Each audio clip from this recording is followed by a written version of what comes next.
আসসালামু আলাইকুম সম্মানিত ভিউয়ার্স, আশা করি সবাই ভালো আছেন।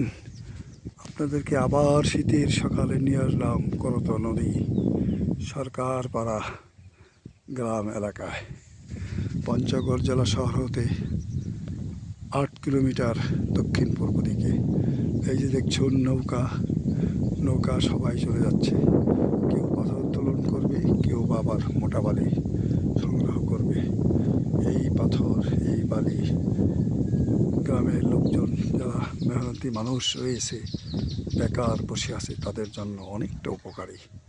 তারা প্রতিদিন 500, 700, 1000 টাকা উপার্জন করছে বালি এবং পাথর উত্তোলন করে। আসলে নদীমাতৃক দেশ বাংলাদেশ, এই নদী আমাদের বহু কাজে লাগে। মাছ, বালি, পাথর, পানি, অন্যান্য অনেক কিছুই। ধন্যবাদ প্রিয় বন্ধুরা।